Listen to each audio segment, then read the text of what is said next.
All welcome back to my channel. ನಾನು ವಿಜೇತ್ ಅಂತ. ನೀವು ನೋಡ್ತಾ ಇದ್ದೀರಾ ವಿಜೇತ್ ನೆಟ್ ಯೂಟ್ಯೂಬ್ ಚಾನಲ್. ನನ್ನ ಜೊತೆ ಮೊದಲ ಬಾರಿಗೆ ನನ್ನ ಚಾನಲ್ಗೆ ವಿಸಿಟ್ ಕೊಟ್ಟಿದ್ರೆ ಕೆಳಗಡೆ ಕಾಣ್ತಾರಂಥ ಕೆಂಪು ಬೆಲ್ ಗಂಟನ್ನು ಪ್ರೆಸ್ ಮಾಡಿ ಹಾಗೆ ಆಲ್ ಅಂತ ಕ್ಲಿಕ್ ಮಾಡಿದ್ದೆ. ನಾನು ಹಾಕುವಂಥ ಎಲ್ಲ ಇನ್ಫಾರ್ಮೇಟಿವ್ ವೀಡಿಯೋಸ್ಗಳೆಲ್ಲ ನಿಮಗೆ ನೋಡೋಕ್ಕೆ ಸಿಗುತ್ತೆ. ಇಷ್ಟ ಆದರೆ ಲೈಕ್ ಮಾಡಿ, ಶೇರ್ ಮಾಡಿ, ಸಬ್ಸ್ಕ್ರೈಬ್ ಮಾಡಿ ಆ್ಯಂಡ್ ಖಂಡಿತವಾಗಿ ನನ್ನ ಚಾನಲ್ಗೆ ಸಪೋರ್ಟ್ ಮಾಡಿ ಫ್ರೆಂಡ್ಸ್. ತಮ್ಮನೇಲಿ ನೋಡಿರಬೇಕು ನಾನು ಇವತ್ತು ಯಾವೊಂದು ವಿಚಾರದ ಬಗ್ಗೆ, ಯಾವೊಂದು ಪ್ಲೇಸ್ ಬಗ್ಗೆ ಮಾತಾಡ್ತಾ ಇದ್ದೀನಿ ಅಂತ. ಸೊ ಮುಂಬೈ ಬಗ್ಗೆ ನಾನು ಇವತ್ತು ಮಾತಾಡ್ತಾ ಹೋಗ್ತೀನಿ. ಇದನ್ನು ಮಾಯಾನಗರಿ ಅಂತ ಕರೀತಾರೆ, ಕನಸಿನ ನಗರಿ ಅಂತ ಕರೀತಾರೆ, ಕಡಲ ನಗರಿ ಅಂತ ಕರೀತಾರೆ, ಬಾಂಬೆ ಅಂತ ಕರೀತಾರೆ, ಬಂದರು ನಗರಿ ಅಂತ ಕರೀತಾರೆ. ದೇಶದ ಬಹಳಷ್ಟು ಇಂಪೋರ್ಟು ಎಕ್ಸ್ಪೋರ್ಟು ನಡೆಯೋದು ಈ ಬಂದರು ನಗರಿ ಮುಂಬೈ ಮೂಲಕನೇ. ಸೊ ಹಾಗಾದರೆ ಇದರ ಇತಿಹಾಸ, ಮುಂಬೈನ ಜನಸಂಖ್ಯೆ, ಡೆವಲಪ್ಮೆಂಟ್ಸು, ಇಲ್ಲಿ ನಡೆಯತಕ್ಕಂತಹ ಪ್ರಮುಖ ಉತ್ಸವಗಳ, ಪ್ರಮುಖ ನಗರಗಳು, ಪ್ರಮುಖ ರೋಡ್ಗಳು, ಇಲ್ಲಿ ಇದರ ವಿಶೇಷತೆ ಬಗ್ಗೆ ಇವತ್ತು ತಿಳ್ಕೊಳ್ತಾ ಹೋಗೋಣ. Let's now start then topic. ಮುಂಬೈಗೆ 16ನೇ ಶತಮಾನದಲ್ಲಿ ಪೋರ್ಚುಗೀಸರು ಇದನ್ನು ಶೋಧಿಸ್ತಾರೆ. ಇದು 7 ದ್ವೀಪಗಳ ಮೇಲೆ ನೆಲೆಯಾಗಿದ್ದಂತಹ ನಗರ. 1661ರಲ್ಲಿ ಬ್ರಿಟಿಷ್ ಈಸ್ಟ್ ಇಂಡಿಯಾಗೆ ಕಾಣಿಕೆ ಕೊಟ್ಟಿದ್ದರ ಬಗ್ಗೆ ದಾಖಲೆಗಳಿವೆ. 2ನೇ ಚಾರ್ಲ್ಸ್ಗೆ ಪೋರ್ಚುಗೀಸ್ನ ಟ್ಯಾಂಜಿಯರ್ಗೆ ಈ ಮುಂಬೈ ವರದಕ್ಷಿಣೆ ರೂಪದಲ್ಲಿ ಲಭಿಸಿತ್ತು. ಮುಂಬೈನ ಮುಂಬಾದೇವಿಯ ಆರಾಧನೆಯಿಂದ, ಮುಂಬಾದೇವಿಯ ದೇವಸ್ಥಾನದಿಂದ ಇದನ್ನು ಮುಂಬೈ ಅಂತ ಕರೆಯಲಾಗುತ್ತೆ. ಮುಂಬೈನ ಪ್ರಮುಖ ಭಾಷೆ ಮರಾಠಿ ಆಗಿದ್ದರೂ ಇಲ್ಲಿ ಎಲ್ಲ ದೇಶೀಯ ಭಾಷೆಗಳನ್ನು ಜನ ಮಾತಾಡ್ತಾರೆ. ಲೈಕ್ ತಮಿಳು, ತೆಲುಗು, ಕನ್ನಡ, ಹಿಂದಿ, ಪಂಜಾಬಿ. ಹೀಗೆ ಮುಂಬೈ ಉದ್ಯಮ ನಗರಿ ಅಂತ ಫೇಮಸ್ ಆಗಿದೆ. ಮುಂಬೈನ ಗಣಪತಿ ಉತ್ಸವವು ತುಂಬ ಅದ್ಧೂರಿಯಾಗಿ ಆಚರಿಸಲ್ಪಡುತ್ತೆ.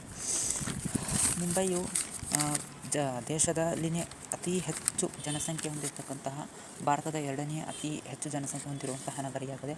ಮುಂಬೈ ಭಾರತದ ಅತಿ ಜನಭರಿತ ನಗರವಾಗಿದೆ ಹಾಗೂ ವಿಶ್ವದ 8ನೇ ಅತಿ ಜನಭರಿತ ನಗರವಾಗಿದೆ. 2018ರ ವರದಿಯ ಪ್ರಕಾರ ಇಲ್ಲಿನ ಜನಸಂಖ್ಯೆ 2 ಕೋಟಿಗೂ ಮೀರಿದಂತೆ. ಸೊ ಇಲ್ಲಿನ ಧಾರಾವಿ ಸ್ಲಮ್ ಅತಿ ದೊಡ್ಡ ಸ್ಲಮ್ ಆಗಿದ್ದು ಅತಿ ಹೆಚ್ಚು ರಸ್ತೆ ಅಪಘಾತಗಳು ಇಲ್ಲಿನೇ ಸಂಭವಿಸುತ್ತೆ. ಹಾಗಾಗಿ ಮುಂಬೈನಲ್ಲಿ ಪ್ರವಾಹ, ದುರಂತಗಳು, ಸಮಸ್ಯೆಗಳು ಸರ್ವೇ ಸಾಮಾನ್ಯ. ಇಲ್ಲಿ ಮಳೆ ಬಂತಂದರೆ ಮುಂಬೈನ ಇಂತಹ ಸಮಸ್ಯೆಗಳು ಎದುರಾಗೋದು ಸರ್ವೇ ಸಾಮಾನ್ಯ. ಸೊ ಇದೊಂದು ಉಷ್ಣವಲಯದ ಪ್ರದೇಶ ಆಗಿದ್ದರೂ ಕೂಡ ಇಲ್ಲಿ ಬೆಚ್ಚಗಿನ ಮತ್ತು ತಂಪಗಿನ ವಾತಾವರಣ ಕಂಡುಬರುತ್ತೆ. ಇಲ್ಲಿ ಮೊದಲು ಭಾರತದ ಮೂಲ ಬುಡಕಟ್ಟು ಜನರಾಗಿರ್ತಕ್ಕಂಥ ಕೂಲಿಗಳೇ ತುಂಬಿಕೊಂಡಿದ್ರು. ನಂತರ ಹಲವೆಡೆ ಅವರು ಸಂಚರಿಸಿಬಿಟ್ಟು, ಹಲವಾರು ಕಡೆಗೆಲ್ಲ ಸಂಚರಿಸಿಬಿಟ್ಟು, ದೇಶದ ತುಂಬೆಲ್ಲ ಅವರು ಬೇರೆ ಬೇರೆ ಕಡೆಯೆಲ್ಲ ಪಸರಿಸ್ತಾರೆ. ಮುಂಬೈನ ಬಂದರು ಅತಿ ದೊಡ್ಡ ಮತ್ತು ಅಭಿವೃದ್ಧಿ ಹೊಂದಿದ ಬಂದರಾಗಿದ್ದು ಇಲ್ಲಿ ಮಿಲಿಯನಿಯರ್ ಮತ್ತು ಬಿಲಿಯನಿಯರ್ಗಳನ್ನು ನಾವು ಕಾಣ್ಬೋದಾಗಿರುತ್ತೆ. 1920ರಲ್ಲಿ ಮೊದಲ ರೈಲ್ವೆ ಸಂಚಾರ ಆರಂಭಗೊಂಡಿದ್ದು ಮುಂಬೈ ಮತ್ತು ಠಾಣೆಗಳ ನಡುವೆ. ಮುಂಬೈ 12ನೇ ಶತಮಾನದಿಂದಲೂ ಆದಿಲ್ ಶಾಹಿ, ದೆಹಲಿ ಸುಲ್ತಾನ, ಮೊಘಲರು, ಮರಾಠಿ, ಪೋರ್ಚುಗೀಸರು, ಬ್ರಿಟಿಷರು ಹೀಗೆ ಅನೇಕ ರಾಜವಂಶಸ್ಥರು ಮುಂಬೈನ ಆಳ್ವಿಕೆ ನಡೆಸ್ತಾರೆ. ಮುಂಬೈ ಭಾರತದ ಉದ್ಯಮಶೀಲತೆಯಲ್ಲಿ ನಂಬರ್ 1 ಅಂತ ಕರೆಸ್ಕೊಳ್ಳುತ್ತೆ. ಇಲ್ಲಿ ಡಬ್ಬಾವಾಲಗಳು ತುಂಬ ಫೇಮಸ್ ಆಗಿ ಕಂಡುಬರ್ತಾರೆ. ಇಲ್ಲಿ ಮುಂಬೈನ ಸ್ಪೆಷಾಲಿಟಿ ಬಗ್ಗೆ ನೋಡೋದಾದರೆ, ಈ ಕ್ಯಾಪಿಟಲ್ ಮಾರ್ಕೆಟ್, ಮನಿ ಮಾರ್ಕೆಟಲ್ಲಿ ಕ್ಯಾಪಿಟಲ್ ಮಾರ್ಕೆಟ್ ಆಗಿರ್ತಕ್ಕಂತಹ NSE, BSE ಅಂದರೆ national stock market and Bombay stock market ಕೇಂದ್ರ ಕಚೇರಿಗಳಿರೋದು ಮುಂಬೈನಲ್ಲಿನೇ ಆಗಿರುತ್ತೆ. ಅದೇ ರೀತಿ RBIನ ಮೇನ್ ಹೆಡ್ ಕ್ವಾರ್ಟರ್ಸ್ ಬಂದು ಈ ಮುಂಬೈನಲ್ಲಿನೇ ಇರೋದು ತುಂಬ ವಿಶೇಷತೆ.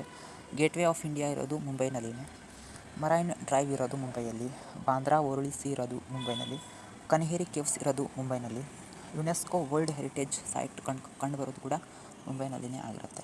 ಸೊ ಇಲ್ಲಿನ ಇಂಪಾರ್ಟೆಂಟ್ ರಸ್ತೆಗಳನ್ನು ನೋಡೋದಾದರೆ Shahid Bhagat Singh Marg, Bhulabhai Desai road, doctor Gopalrao Deshmukh Marg, doctor Dada Saheb Bhadkamkar Marg, doctor Kashibai Navrange Marg, lady Jamshedji road, Lal Bahadur Shastri Marg, Swami Vivekananda road, Vithal Bhai Patel road ಇಲ್ಲಿನ ಫೇಮಸ್ ರೋಡ್ಗಳಾಗಿರ್ತವೆ.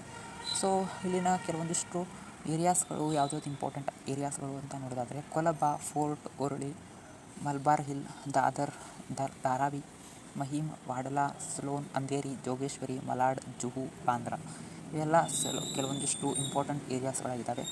ಇಲ್ಲಿನ ಬೀಚಸ್ಗಳನ್ನು ನೋಡೋದಾದರೆ ಕೊಲಬಾ ಬೀಚ್, ರಂಗೂನ್ ಬಾಯ್ಗ್ ಆನ್ beach, Suruchi beach, Manori beach, Marve beach, Aksa beach, Versova beach, Juhu beach ಇಲ್ಲಿನ ಕೆಲವೊಂದಿಷ್ಟು ಪ್ರಮುಖ ಬೀಚಸ್ಗಳಾಗಿದ್ದಾವೆ. ಮುಂಬೈನ GDP 5,96,783 crore GDP ಹೊಂದಿದ್ದು. ಸೊ ಇಷ್ಟು ವೇಗವಾಗಿ ಬೆಳೀತಕ್ಕಂಥದ್ದು ಮುಂಬೈ. ಯಾಕಂದರೆ ಬಹಳಷ್ಟು ಇಲ್ಲಿ ಕಂಪ್ನೀಸ್ಗಳಿದ್ದಾವೆ. ಬಿಲಿಯನಿಯರ್ಗಳನ್ನೇ ಮುಂಬೈನಲ್ಲಿ ನಾವು ಕಾಣ್ತಾ ಹೋಗ್ಬೋದು. ಉದ್ಯಮಶೀಲತೆಯಲ್ಲಿ ನಂಬರ್ 1 ಆಗಿರ್ತಕ್ಕಂಥ ಮುಂಬೈ ಭಾಳ ಇಂಪೋರ್ಟು ಎಕ್ಸ್ಪೋರ್ಟ್ಸ್ಗಳನ್ನು ಮುಂಬೈ ಮಾಡಿಕೊಡುತ್ತೆ. ಓಕೆ, ಸೊ ಮುಂಬೈ ಕಡಲ ನಗರಿ ಆಗಿದ್ದು ಇಲ್ಲಿ ಬೀಚಸ್ಗಳಿಗೆ ಕೊರತೆ ಇಲ್ಲ. ಸೊ ಅದೇ ರೀತಿ ಮುಂಬೈನಲ್ಲಿ ಫೇಮಸ್ ಆಗಿ ನಾವು ಕಾಣ್ಬೋದು ವಡಾಪಾವ್ನ ಕಾಣ್ಬೋದು. ಇಲ್ಲಿ ಗಣಪತಿ ಉತ್ಸವ ಆಯಿತು, ಯಾವುದೇ ಥರ ಹಬ್ಬಗಳು ಅಂತ ಬಂದರೆ ತುಂಬ ಸಾಂಸ್ಕೃತಿಕ ನಗರಿ ಅಂತ ಕೂಡ ನಾವು ಮುಂಬೈನ ಕರಿಬೋದು. ತುಂಬ ವೇಗವಾಗಿ, ತುಂಬ ಅಚ್ಚುಕಟ್ಟಾಗಿ, ತುಂಬ ಚೆನ್ನಾಗಿ ಇಲ್ಲಿ ನಿಭಾಯಿಸ್ತಾರೆ. ಸೊ ಇದಾಗಿತ್ತು ಮುಂಬೈನ ವಿಶೇಷತೆ. ಮುಂಬೈ ಎಷ್ಟು ಡೆವಲಪ್ಮೆಂಟ್ ಆಗಿದೆ ಅಂತಂದರೆ ಅದು ತುಂಬ ಡೆವಲಪ್ಮೆಂಟ್ಸ್ಗಳನ್ನು ಮುಂಬೈ ಕಾಣ್ತಾ ಇದೆ. ಸೊ ಇದಾಗಿತ್ತು ನನ್ನ ವಿಡಿಯೋ.